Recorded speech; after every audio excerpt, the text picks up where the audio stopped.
Hello and welcome to another Divinity Original Sin video. This is, and I promise you, this is the last Necromancer tier list I will be doing. Yeah, I just figured, having experienced the game through at a much lower level, I guess I have a little bit of a different perspective, taken on some of his opinions, which have been quite valid, to be honest. With some skills I've rated in the past, and I've kind of like made changes to some of those opinions, but for the most part, they are going to be roughly in the same sort of areas. Some things are being marked down for specific reasons, but all in all, majority of them are going to be in the sort of same vicinity. I don't really think there's, bar maybe a couple of skills, there's not really any super dramatic changes, but for me, this is going to feel a little bit cleaner and, something that I could do and say that I'm done with this once and for all. So, without further ado, so we can see on the left hand side, we've gone from unique down to common. That is the ranking, so obviously the higher the better. So let's get into this, shall we? So let's start off with probably the worst spell in the game, honestly, Bloodsucker. Bloodsucker, it heals you based on the amount of blood in around your character. Healing in this game is pretty redundant. It's not something that you can even use against undead. They would have to be decayed. So it's not even got that going for it. In comparison to, say, Restoration, that will actually damage undead, but you need the undead to be decayed to actually use Bloodsucker versus them. But it's just tragic. It's a heal. It's a heal that's dependent on a circumstance, which, to be honest, isn't really hard to achieve, but just that you actually need that in order for this thing to actually work, just for a heal, it's pants. Avoid this. You have no reason to ever use this spell, to be quite honest.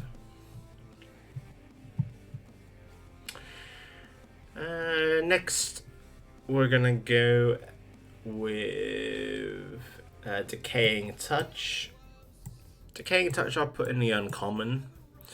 Outside of the early game, you're not going to be using this at all. Even in the early game, I kind of resent having to use it. Or actually, no, I should say I would resent, because I don't use it. But I would resent having to use it. I really dislike touch spells.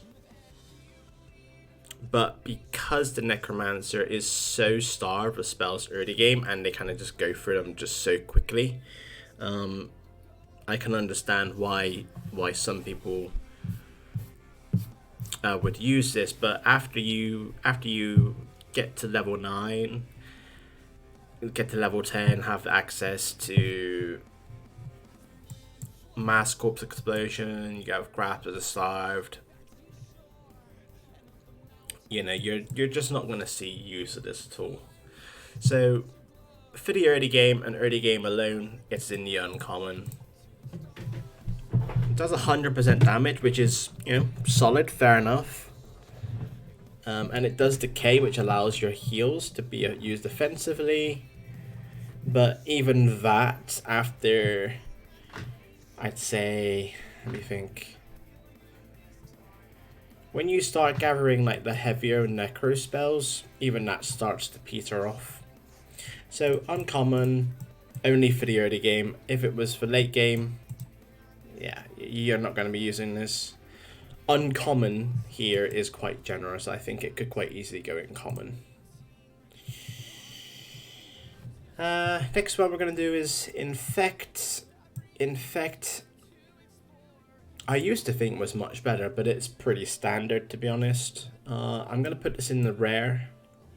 Single target, range attack, Does 155% damage for 3 AP, so steady. It does inflict disease, which is okay. Nothing special, not necessary, but you know, it does it. But yeah, it just suffers. It's just a very basic attack, standard damage and single target. Belongs in rare, and same problem for Mosquito Swarm. Mosquito Swarm's in rare as well. Very standard, 100% for the 2 AP. Does restore HP, which I suppose can be good, but it also can be bad, especially if you want to keep your HP low. But yeah, same as Infect. Can use some range, high ground, but it's just a single target, which kind of hurts it.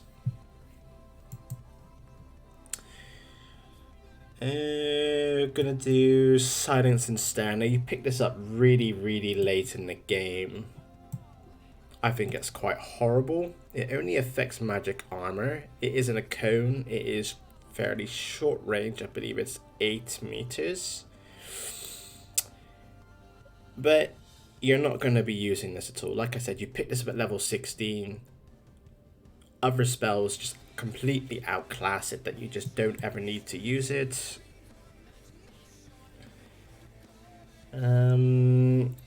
Like I said, it does affect magic armor, but it does require like 3 in necromancy. And if you're a elemental mage, you don't really want to be putting too many points into it. And even then, it's just outclassed. So this spell was basically completely redundant however you cut it. It kind of requires something that you...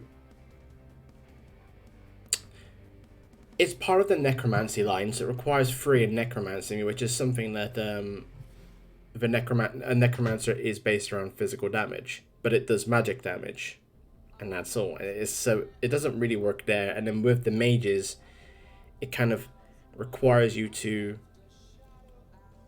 step away some points from your damaging abilities to put into necromancer, and even then it's just out damaged. Just a spell that is just absolutely horrible in every sense. If I was Silence and Stare, I would be asking what I did so wrong to be the way I am. That is how I would sum up Silence and Stare.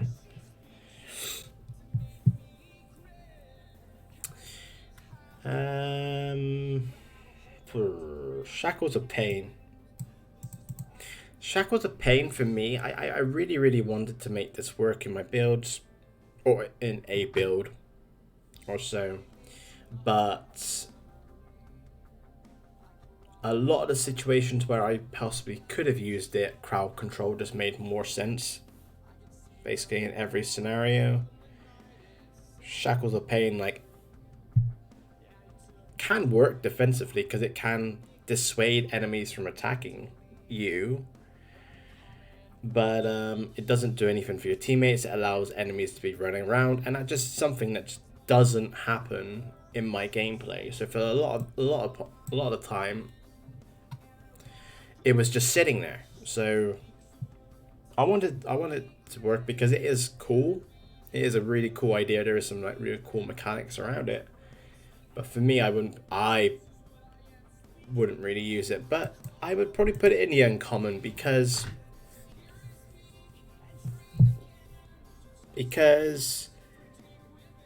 there's some really cool things you can do with it. I really like that you can Shackles of Pain a character. You can damage your own character to hit, to do damage to enemies if you're perhaps too far away of a certain character. It is also part of like a gimmicky idea, but I mean it's not. I mean to a degree it is gimmicky, but I mean it works really well with like living on the edge, because you can put living on the edge on your character, Shackles of Pain, beat up your own character, he will survive, the enemy will die. There's always the last rites where, you know, you sacrifice your entire life and then that damage gets done to enemies too, but that's if you want to play in that kind of way. So there is cool things around it. I mean, there's other things you can... I mean, if you're an under character, you can heal yourself. You know, it's lots of like playful things. So for more of a fun thing and like really cool ideas, I think, yeah. And there's some very rare situations where it is probably more, it is okay to be using, but I just find that crowd control is inherently just more reliable than relying on shackles. But yeah, probably uncommon for me.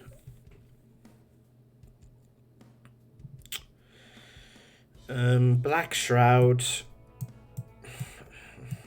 I've never used it. Don't ever intend to use it. I think it's garbage. Was it? It's a source point, 1 AP, 3 Necromancer. Ugh. And it brings up a cursed cloud, I believe, and whoever's inside of that cloud is suffocating and blind. I mean, like, I could be wrong with that, but either way, it's just pure trash. It's just no reason, honestly, there's no reason to use it, and if you want to use it in some sort of combination, it's just extra unnecessary steps. For me, common, avoid, the less said about it, the better.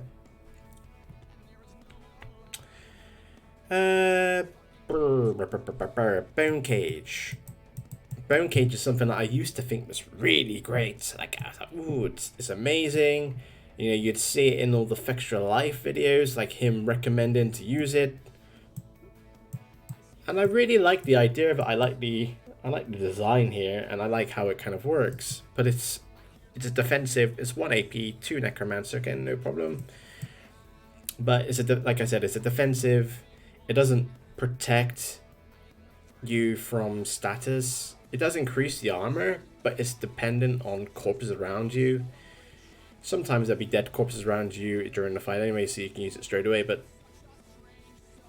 aside from that, when you've killed enemies, they're already dead. You don't need the armor then.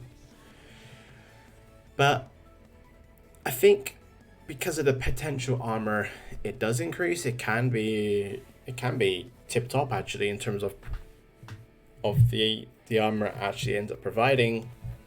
But all in all, it's just a defensive, and it's only an armor increase. So I probably would say rare, and I couldn't really justify it putting it any higher. Grasp of the Starved, one of the strongest abilities in the game. Nice big fat AoE, 250%, cripples.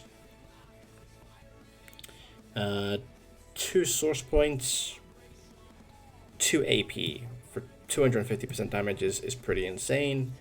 And again, it's got some nice soft crowd control with it.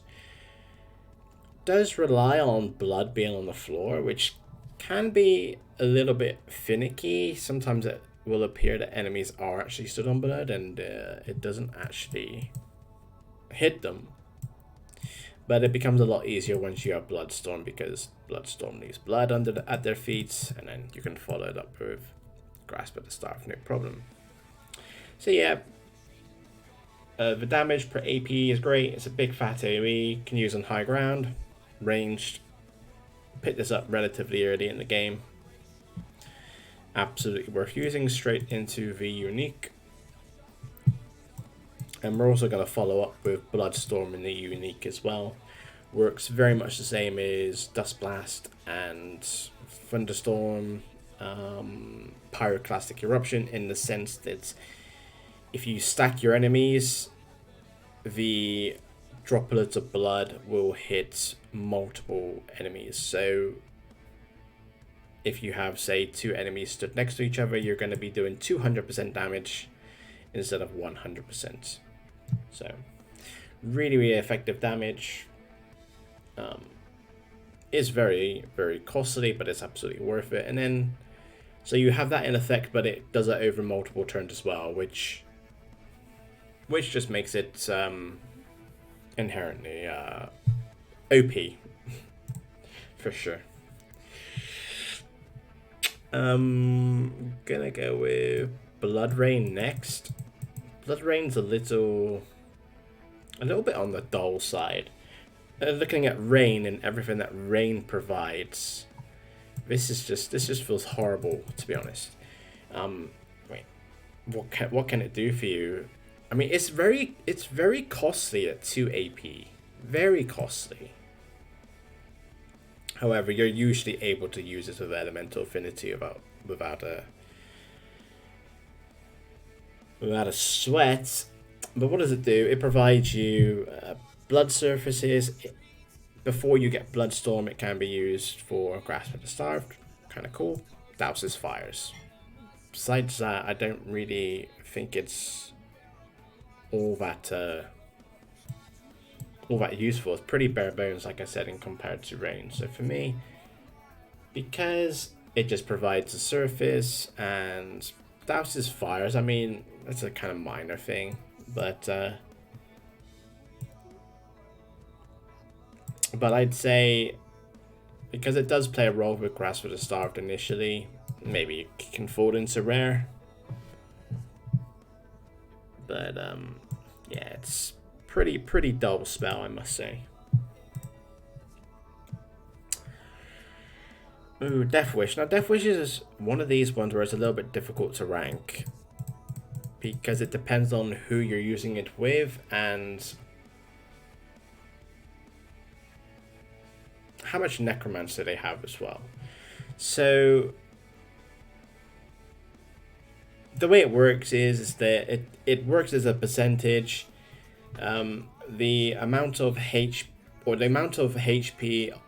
Let's just say, for example, your character has 1% of its HP left. You cast this.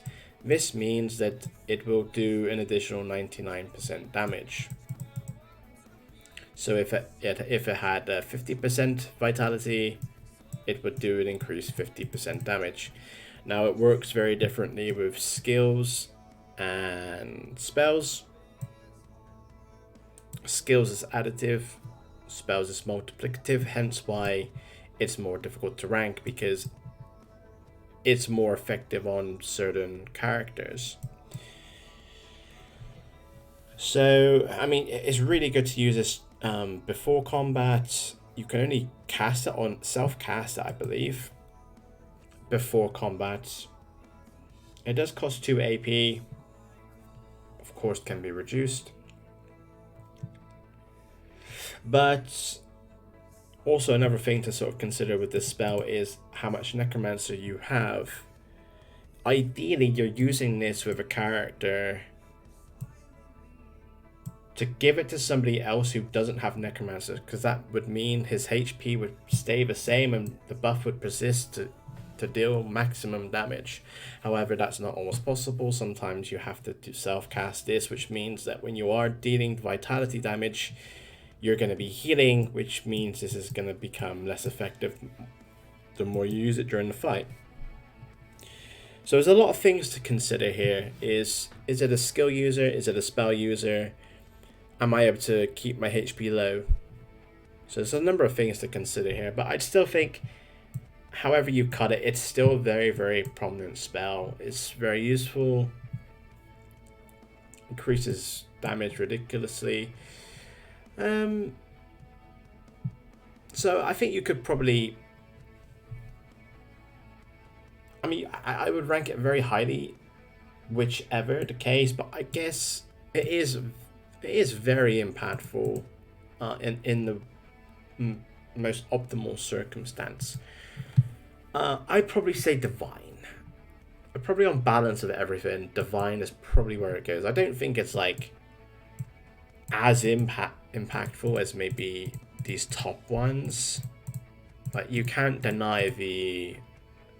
Like, just give a mage this spell If they can keep their HP at 1 the entire fight, they are just absolute. They are a wrecking ball. Absolute wrecking ball. So I guess Death Wish probably around Divine for me.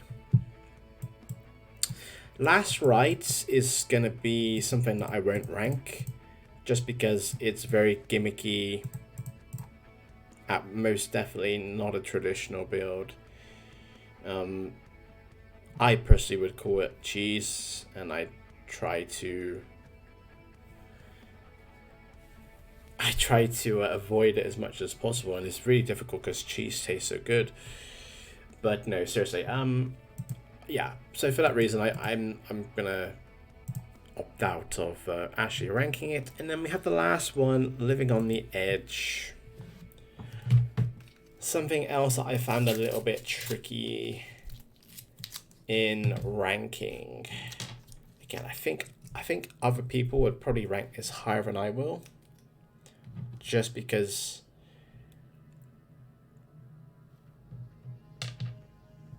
I think they will find it more useful than I do. So things I do like about it, I do like that you can set up your death wishes with it and not need to eat into your resurrection scrolls. I do really like that. It just gives you that immunity from being one shot. So there are some fights that if you don't have the initiative to go first, you know, someone is going to be one shot in your party. So this is nice to use that. It is nice to use before combat too, for those reasons. I mean, the negatives to it is that yes, you will survive, but if there's enemies that can potentially one-shot you, then your armor is going to be gone. So as long as the AI or the opponents are crowd controlling you, this doesn't really matter. But for the most part, you're in a party of 4 anyway, so they could end up crowd controlling one to death, but if you have a party of 4, maybe it's a little bit different. But all in all, I would say having something that can like prolong your summons or your totems, if you really want to use it on that, I don't think so. It is kind of nice, can save you from being one shot. It is very expensive at 3 AP, I will say that much, which is why I kind of think using it before combat's kind of a good shout.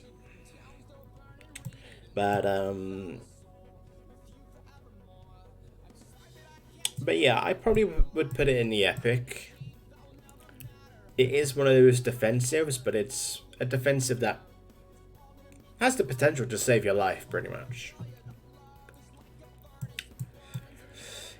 If you're experienced and you've played the game enough and you know fights, most likely you won't ever use this, but still, this isn't just based on that. I'm trying to be a little bit more rounded in it, so I'd probably say epic is probably where it belongs, but that's just me. So to conclude, we have Bloodstorm in Grasp of the Starved in Unique, Death Wish in Divine. We don't have any spells in Legendary.